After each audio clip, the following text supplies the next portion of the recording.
Okay. We're back to the Total Education Celebrity Show on the Total Education Network, powered by the Beach Lifestyle Celebrity segment. Again, TotalTutor.net for more information. Twitter, Total Tutor, Neil S. Haley, Facebook. And I'm going to get in trouble with my Pittsburgh audience because anyone who's a former Cleveland Brown, we're going to get in trouble, but he's doing some great things with his foundation. I want to learn more about him, so I want to welcome to the program former NFL star Rahim Abdullah. Rahim, thanks for calling. Thank you for having me. And I'm sure when you were with the Cleveland Browns, that rivalry with the Steelers was unbelievable, wasn't it? Yes, it was great. We loved it. We wanted to win every time we played them. Unfortunately, we didn't. But I know the Steelers fans love that. Yeah, the Steelers fans do love that. I think since the days when they moved to Baltimore, Cleveland's just not been able to do it. It seems like the Cleveland jinx of the Indians or whatever in Cleveland and the Cavs. I feel bad for Cleveland a little bit, but not too much. But Rahim, tell us specifically how you got involved in football. You're a pretty big guy, as I was checking more of your bio out and stuff like that. So pretty much you were a natural for football from the beginning of your life based on your size? Well, no, actually, I gained a lot of weight. When my mother took me out to play football when I was 6 years old, and I remember me and her working on our moves in the front yard, and she was always telling me that I was engaged too long on the guy. I got to beat him quick, so that's what my thing. I just worked on trying to get off my guy quick and get into the ball as fast as I could. But when I graduated high school, going into college, I was 6'6", 165 pounds. So, I was extremely skinny. But you had that height, and that's key, right? Especially for... Yeah, I had that height. You can't teach height. Well, I know that being 6'10", Rahim, you definitely can't teach height in certain ways. I wish I had long arms that I probably would have had an NBA career instead of a professional wrestling career. But basically, Rahim, when you were playing football, you were tall. Were you highly recruited out of high school for college football? Yes, I was. And I wasn't I came out in the age before all these camps and Twitter and Facebook. But what happened with me was weird is because my coaches didn't send any film out on me. So what happened to me, I got lucky, I guess God blessed me. A coach went to see another kid play. And when he was watching him play, he saw me. And in that game, I had 6 sacks and 22 tackles. And the guy asked one of the coaches, who is number 5? And the coach who I was playing against was shocked that he didn't know who I was. And so he told him where I was at. And then it was weird because the guy came to the school, and my coaches at the school told him that I was not interested, which that was not the case. And the guy, he basically stalked me. I was going across the street from my school was the Boys and Girls Club, and I was walking across the street to the Boys and Girls Club, and the guy was just sitting there waiting for me. Wow, sitting there waiting for you. That you're right. That is God's providence in so many ways because of what you've been able to do today and how you've utilized your career. So basically, you were telling us you didn't have the frame for this. So once they discovered you, then they want to go watch you play once they saw your size? Is that pretty much what happened? Yeah, well, it was my size and my speed. I played nose guard in high school at 6'6", 165 pounds, which is weird. Right. But I had, like I told you, my mother and I worked on my, basically I had a swim move. We worked on that ever since I was 6 years old all the way up till I was 18 years old. And we worked on that every day in the front yard, and then I just had it down pat. And so I had 40 sacks my senior year in high school, and went off to go to the great University of Clemson. And was that a school that you wanted to go to all the time, or is that something like? Did you follow Clemson when you were a kid or anything? No, it's weird. I never even heard of Clemson. I was a Florida Gator. I'm from Jacksonville Beach, Florida, so I was a Florida Gator my whole life. And that's the only school I ever wanted to go to when I thought about going to college was Florida or the University of Miami. I hate Florida State. Never liked those guys. But the recruiting coordinator at Clemson at the time when I was there, Rick Stockstill, he's the head coach of Middle Tennessee State now. He he recruited me. He did such a great job. It was like no other choice for me to go to any other school but Clemson. Wow. So excitement. You go to Clemson. They first tell you got to put some weight on, I'm sure, right? You hit the weight room as quickly as possible. So what did you do? So did you put on a lot of muscle, would you say, or was it a mixture? Once you said, I got to put some weight on for sure to be able to compete in the major Division I at that weight. I put on the weight and the muscle, because when I started putting on the muscle, the weight came along with it. And it is weird. I went from 165 my freshman year in the fall. In the spring, I was like 225, 230. Okay. And it just kept going, right? Especially for your position, especially in the NFL and stuff. How was your career in Clemson? Did you have a really good career in Clemson? Oh, I had a great year at Clemson. I had a great career at Clemson. I left out early as a junior. I had a great career. I made some great friends as far as players and coaches. I had some great coaches. I had a great career. I had some huge games against Florida State, against Duke, Auburn, and NC State. It seems like they were my favorite team to play against. Cool. But, yeah, I had some huge games in college. So, and basically coming out, you're definitely highly wanted in the NFL based on what you were able to do. And was size anything? Because, again, you were telling me your weight. Still some nose guards are even heavier than that, right?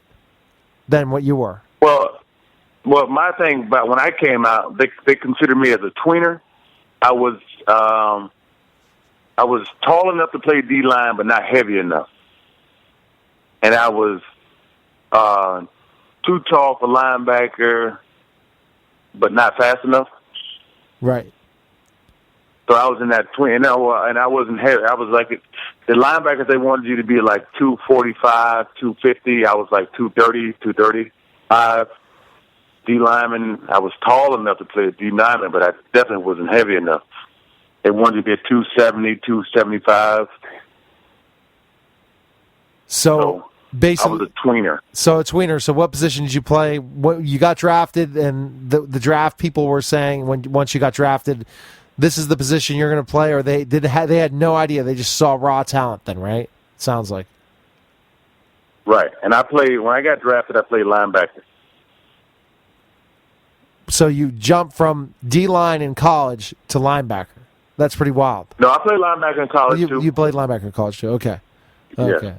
All right, cool. So you get to the NFL. How different is the game than the NCAA? It's probably night and day, isn't it? Unbelievable, the talent. Well, and the speed of the game will be the biggest significant. The speed of the game will be the biggest thing. The talent-wise, college players are extremely talented. And it's probably the talent-wise is the same. If it's the football IQ in the NFL, is just off the charts as compared to the college. So explain us football IQ. I mean, we understand there's huge playbooks, but it's much more. You guys are in meetings all day long compared to college. We're in school. Explain their football IQ. Are there so many students of the game that make them successful and stay in the league? Exactly. So you can be extremely book smart and football dumb, and you can have a huge football IQ and be book dumb. Okay. And I don't know what you said. And your football IQ is you know the X and O's. You study the film. You know exactly what is going to happen, where you're supposed to be at, without thinking. You remove the thinking aspect of being a football player. It's more reaction. When your football IQ is high, it's more reaction than it is thinking. Okay. And a lot of guys come in as a rookie. Their football IQ is so low that there's a lot of thinking going on. That's why they play it slow. That's why they play slow. So you have to be pretty much a natural on the field. Know exactly where the ball's going to be and not think, but just react. So. Yeah, that helps out a lot. Then your athletic ability comes into play. But it's more the NFL is a more mental game. Not even as far as the football, as far as getting yourself ready to play the game, as far as doing what you have to do to play the game, getting ready to play the opponent, studying your opponent, all that part of it is your football IQ. Knowing your job, knowing what your opponent's going to do, knowing what this down and this situation is, what they're going to play, or not what they're going to do, but what they have done in the past, the tendencies. Wow. And that was what happened. So you had 2 years in the NFL. What do you think changed that you ended up, your career was short in the NFL and had to go to the CFL? What would you say? Injuries was the big thing, or specifically wrong? No, place, wrong you know time? what? Mm-hmm. No, it was the fact that I couldn't, and I can answer this question now because I'm 37 years old and looking back at a 23-year-old guy. I couldn't handle my business part of the NFL. I couldn't do what I was supposed to do off the field and translate it into on the field. And I just wasn't mature enough to handle that responsibility when it came to me. Give us an example of that. Well, say we have practice in the morning, and I would go out and party the night before, all night long, come in, dragging butt, falling asleep in the meetings. Oh, yeah. You know, and football is all about politics, and it's a game. You got to know how to play the game, get what you want. You know, you got to know how to rub elbows with the right people, and it's not really all about your athletic ability. It's about, can you do all the right things and say the right things and not rub somebody the wrong way and go out there and play football at the same time. Well, Rahim, I really commend you for bringing that up and your maturity. I could go back in my career as a professional wrestler and say the reason I didn't go to the next level, which is a contract with the WWE and be a star, was my ego, my fact that I was not willing to learn from other people and wasn't able to play politics. So it sounds like in any industry involving entertainment, you have to do that. Because it's not just it's not just the package of your athletic ability. If you're not coachable, if you don't get along with others, if you don't play the game in the correct way, you're pretty much messed over. Forget about it. Exactly. You're never gonna have that opportunity. So I commend you for bringing that up, Rahim. And it's a very challenging thing to say, and maturity wise, that you were able to do that. So in the CFL, would you say it was different, or specifically they weren't used to the kind of talent like yourself going to the CFL compared to the NFL? That the talent was completely... No, you know what? A lot of people have this misconception of the CFL, and I did that too. I did. I thought I didn't know anything about it. I can remember when I was going to the CFL, my wife, who was my fiancée at the time, and she's Canadian, which is weird, she was crying because she was like, yeah, you know, I don't want you to go over there. And I didn't know anything about the CFL. I'm like, I don't want to go over here and play in the CFL. Never heard anything about it. All I knew was Warren Moon and Doug Flutie. And I was like, well, you know, it's going to be an easy breeze for me. The first time I went out to a CFL game, the first game I played in, I almost coughed up a lung. Because that game, and believe it or not, is faster than the NFL game. Really? Everything about this. The field is longer, the clock is faster, the in-between, the play clock is faster. You get it, I can't even remember. I think we got 20 seconds in Canada, as opposed to the 40 seconds it is in the NFL. And I could be wrong with that. I know it's 20-second clock in Canada. The guys get a running start in Canada. The wide receivers get a running start in Canada. They don't get that in the NFL. You know, and the field is longer and wider. And it's only 3 down, so you know it's a passing league. Yeah, absolutely. And so that surprised you a lot. So when we get back, I want to talk more with Rahim Abdullah, specifically how your CFL career went, basically life after football, and then to your foundation. A lot of interesting conversation, Rahim, and I want to help promote your charity and foundation and come back in a couple months to talk about the newest programs that are going on and how we can help together promote your foundation. You're listening to Total Education Celebrity Show on the Total Education Network, and we'll be back in just a moment. We're back to Total Education Celebrity Show on the Total Education Network, TotalTutor.net for more information, Twitter, Total Tutor Neil S. Haley, Facebook, and I'm with Rahim Abdullah, former Cleveland Brown and CFL Star. And by the way, Rahim, when I was a kid, I was a huge fan of the Canadian Football League. So I loved the mascots and the names of them, the Argonauts, which they changed their name, and the British Columbia Lions, and I guess in the Winnipeg Blue Bombers. Yeah, the Blue Bombers. I'm remembering all that. So who did you play for in the CFL? I played for Edmonton Eskimos. That's where we won the Grey Cup, which will be equivalent to the Super Bowl in America. And I played for the Calgary Stampeders. I did not like the Eskimos. I always wanted British Columbia to win, or Toronto. But so that must have been an honor, because I mean the history of the Edmonton Eskimos is like the Green Bay Packers in the NFL, isn't it? Exactly. Matter of fact, that's where the Green Bay Packers get their colors from. Really? CFL is older than the NFL. Yep. Wow. I mean, wasn't the atmosphere unbelievable at an Eskimos game? Oh yeah, it was amazing. It was something I was not expecting when I went up to Canada. You know, I had been to Canada before. When I was at Cleveland, I went up to Toronto a couple of times. So I wasn't a total stranger to Canada. And my wife, like I said, my wife is Canadian. And I met her in Atlanta. But it was my Canadian experience. It made me regain the love for football that I had lost in the NFL. That's fantastic, yeah. And so did you have a pretty good career in the CFL yourself? Yeah, I had a pretty good career.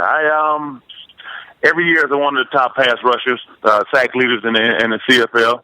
I was always on a winning team except for my last year. I made some great friends, great buddies, lifelong friends. And not only that, I was able to be a significant role in some young guys' life going into the NFL, making decisions. Rashad Genty is one guy who I played with, was a good friend of mine, who ended up leaving the CFL and going and playing 6 or 7 years in the NFL. Wow. So you became a mentor to other people. And I guess that's what led to life after football then, Rahim. When you retired, you said to yourself, I want to help others in training and decision-making that I didn't make the right decisions when I was at my peak. So you decided... And you hit the nail on the head. That is exactly right. And so you started your company. Tell us a little bit about the company and why you decided to become an entrepreneur afterwards. I don't know how much money you make in the CFL, and it's none of my business compared to the NFL, but did you go ahead and after you retired from CFL and say, I'm going to go ahead and become an entrepreneur and help others, training, different things, because you have lots of connections. You seem like a great guy, Rahim, and I guess you connected with lots of people in the NFL and CFL. So tell us about the sports performance company you have. Well, my sports performance company's name is Faster, Smarter, Stronger, or FS2 Performance Training. And I started that really, I started it to be able to make sure guys did not make the same mistakes that I made when I was coming out and the guys before me made. And also I wanted to make money and for my business. But it's another way, and my wife tells me this all the time, and people who are in the gym tell me this. It's another way for me to stay young and be connected to the game. When guys leave the NFL or NBA or in Major League, of course they miss playing the game. Who wouldn't? But what you really miss is the locker room atmosphere that comes along with playing with the game, the camaraderie of the guys. And that's what I have now with my company, my partner and I, Anthony Glaude. We have a locker room atmosphere. All the kids are younger than us, and I call them kids because that's what they are, kids. And they're all younger than me. and they keep me young. That's great. For example, I was taking the guys out to a movie, and I don't buy new clothes anymore. Everything I wear is either going to be it's my company logo, FS2, or it's going to be Clemson. And so all the clothes that I have that go out to look nice with, they're all 15 years old. So they're out of style, out of fashion. So I thought I was looking pretty good, but these young 21, 22-year-old guys were telling me that everything I wear, no one ever wears that anymore. So I had to go out and buy me a whole new wardrobe of clothes so I can fit in with the rest of the guys. So it kept you young in those specific ways. And so for the sports performance company, so do you train some of the athletes that are in the NFL now, or are you involved in that process? Yeah, I have right now. I have about 10 guys that's in the NFL now. That's playing. I have about 2 guys in the CFL, and we got a bunch of high school, college kids that we train. It's tremendous, and it's just something that you keep going. And would you say that you were a pretty good training in the gym and stuff like that to want to do this? To say I'm a gym rat in a way, and like the whole process of preparing for the game with endurance and training, that's a key thing for you as well? Yeah, and I focus on really the football IQ and athletic metamorphosis. That's what we really focus on. We want to transform a kid from one of the kids we have now. He is 5'4", 145 pounds, and they got him playing offensive lineman, which that's crazy to me, but that's where his school has him at. When I first got him, now he's still 5'4". He's not going to change that. But he's about 170 pounds. He has strength now, which he didn't have before. He has his footwork is he is our most improved player right now. And that's what we want to do. We want to change them from what they are when they come in, and we want to transform them into something that the coach cannot not put on the field. And that's great. So as we're learning more about Rahim and what he's gone through, and I believe in anyone's life, we go through these trials and we make mistakes, but then we want to help others and give back in ways. And through his company, he's able to do that by teaching them the sports IQ. I'm sure you're giving advice when you create and connect with these guys, saying, hey, don't make the same mistakes going out partying all night or do certain things I did when I was in the NFL. When you have your shot, don't mess it up. And giving him advice as well. And that's what Rahim has been able to do. But to kind of connect that with the success of his sports performance company and being able to be a former NFL and CFL superstar, you decided to start a foundation. So tell us about that. So the name of the foundation is the Jana Foundation. I formed it when I came into the NFL. Actually, I formed it 1 year after I got into the NFL in 2000, my mother and I. And basically what we do is we try to go into neighborhoods and fix it up, give kids somewhere to go after school. I try to focus on sports because that's what I know, and I also know, and statistics show that if a kid is doing something after school, and I think the hours are from 5 to 9, that's when most kids get in trouble.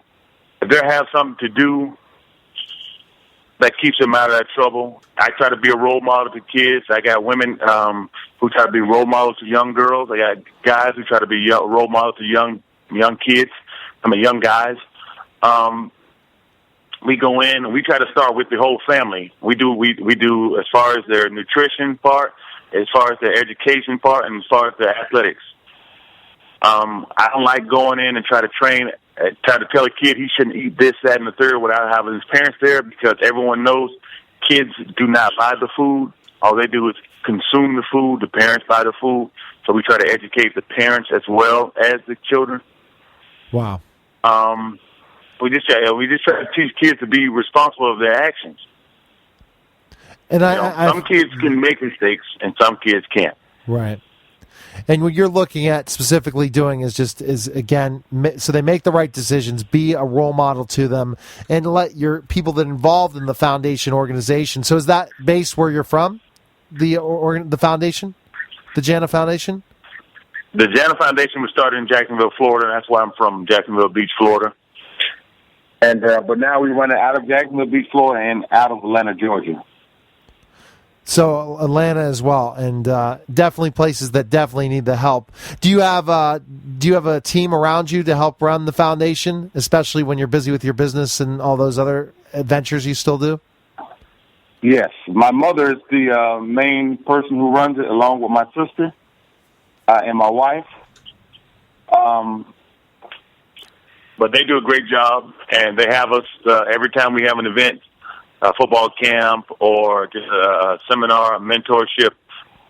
We are all on hand. Everyone who I deal with and everyone who I've done business with in the past, as far as the guys who I train in NFL, I get those guys to come out. I get those guys to call guys before the games, call them during the week, ask them how their homework is going, which is huge, too. A lot of people don't understand how big that is. You know, I've never spoken to an NFL player. I've never seen an NFL game until my first game I played in.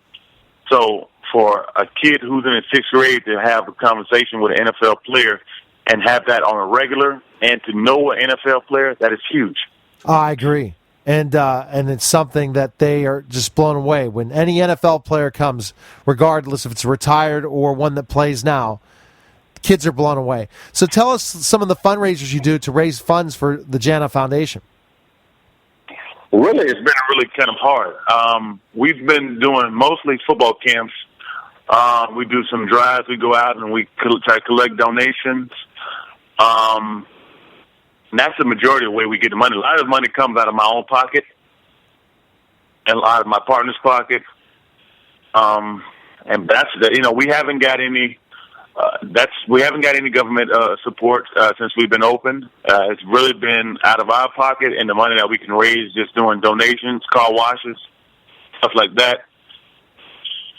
Or coming out of our own pockets. Well, I hope my listeners out there can support your foundation, but also I have specific working with organizations that do revenue partnerships with. So we have to get offline. Maybe I talk to your publicist at first or agent and try to get something going to help raise money for the Jana Foundation, because you're doing some fantastic things in two cities, and you need to have more funds to help do more programs and extend it to more places. So we definitely, the Total Education Network values foundations and really is looking to try to do certain things to help them. So we'll definitely have a conversation offline on that. Rahim, where can we find information on you, learn more about you, and also your foundation?